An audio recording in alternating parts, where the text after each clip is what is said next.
BJP প্রদেশ কাজকনি মানজাক Mumbai সালগ্রাবাই Pilak হাঙ্কর BJP হাবানক হায় কিবা বিলুনিয়া অতল ভবন সংসাজাকা হাঙ্করনি যত আদং রকন তৈয়ে চংবারিনি কক্সা পান্ডা ও পান্ডাও ফাই মানজাকা বিলুনিয়াতে রিসমুক বিধানসভা কেন্দ্রনি বিজেপি বদলনি অঙ্গই বাতাইনাই দীপায়ন চৌধুরী গৌতম সরকার বিজেপি সালগ্রাবাই হাঙ্কর টাংফাংক্রা বিশ্বনাথ দাসন খবৈ কুবনি আদং রক চংবারি ओंखारि साग्लायनायनि सिगां बदलनि गोप्लाय ओंजाक नै खाकाय तंनाय रकनो खबै खाका हामियाफोरै जत आदं रकबाय कगलाम सालायखा आबन लगी लगी याक्षि बदलनि बोखाक मंसा सामं सिद्रा ख्लायावै राइडार गै सामं सिद्रा ख्लायमानो कासुनानि दागिखा आबनि यागुलो सीपीआईएम नि सामं सिद्रा ख्लायनाय रकबाय सप्रजागनाय बीजेपी बदलनि आदं देबजित दासते गोपाल भौमिकनि नगो साखालक नायना थांखा बरक कक्तमा थुमनाय रंनि बिस्कांगो दादाक सिदाक अंगै बामग्रेसनि सुदीप राय बर्मन केचेन अंका हनै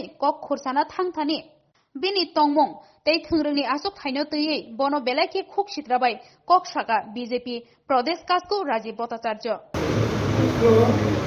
আপনারা জানেন যে গত 16ই ফেব্রুয়ারি আমাদের এই ত্রিপুরা রাজ্য বিধানসভা নির্বাচন সংগঠিত হয়েছে এবং এই ত্রিপুরা রাজ্যের মধ্যে একটা ইতিহাস তৈরি হয়েছে যে কোনো রকম ভায়োলেন্স বা কোনো রকম রেগিং ছাড়া এই ত্রিপুরা রাজ্যের ইতিহাসে এই প্রথমবার এত শান্তিপূর্ণ অবাধ নির্বাচন সংগঠিত হয়েছে। আমি আপনাদের মাধ্যমে প্রথমেই রাজ্যের নির্বাচন কমিশন হোক, আরক্ষা প্রশাসন হোক এবং এই রাজ্যের ভোটাধিকার যারা প্রয়োগ করেছেন গণদেবতা তাদেরকে আমি ধন্যবাদ জানিয়েছি।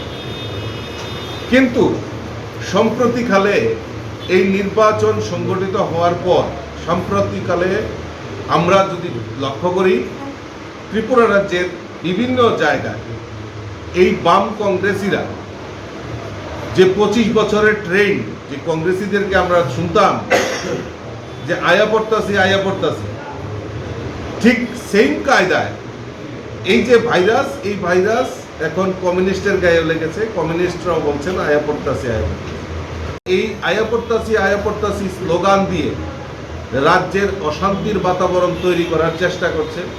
আমি তাদের কাছে অনুরোধ রাখতে চাই যে এই সমস্ত কাজ থেকে আপনারা বিরত থাকুন। ত্রিপুরা রাজ্যের মানুষ অশান্তি চায় না, ত্রিপুরা রাজ্যের মানুষ চায় শান্তি। তো কাজেই যারা আজকে এই অরাজকতা করার চেষ্টা করছে, অলরেডি আমাদের কাছে খবর আছে যারা বিরোধী দল তারা অলরেডি মাঠে নেমে চাঁদাবাজি সংগ্রহ করার চেষ্টা করছে।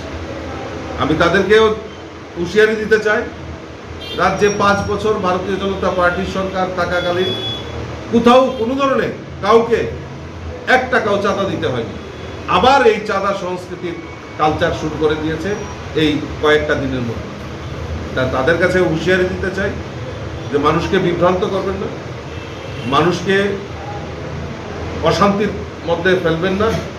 আর ভারতীয় জনতা পার্টির কার্যকর্তারা আমি বিভিন্ন জেলাতে সফর করছি, আমি উত্তর ত্রিপুরা থেকে শুরু করে ঊনকোটি জেলা এবং রাজ্যের বিভিন্ন জেলাতে আমি সফর করছি। আর কার্যকর্তাদের কাছে আমি একটাই বার্তা দিচ্ছি যে কোনো প্ররোচনায় আপনারা ফাঁদে পা দেবেন না, কারণ ভারতীয় জনতা পার্টি সন্ত্রাসে বিশ্বাস করে না। দেখুন বেইল কার নেই কার আছে এটা তো 2 তারিখের পর দেখা যাবে। ওনার তো বেইল এমনিতেই নেই, কারণ বেইল নেই কেন, কারণ উনি হলেন ভাইরাস। আমরা যেরকম করোনা ইনজেকশন, করোনা একটা ভাইরাস, মোদিজি আমাদের টিকা বানিয়েছেন, টিকা দিলে অন্ততপক্ষে এই ভাইরাস থেকে আমাদের রক্ষা হয়।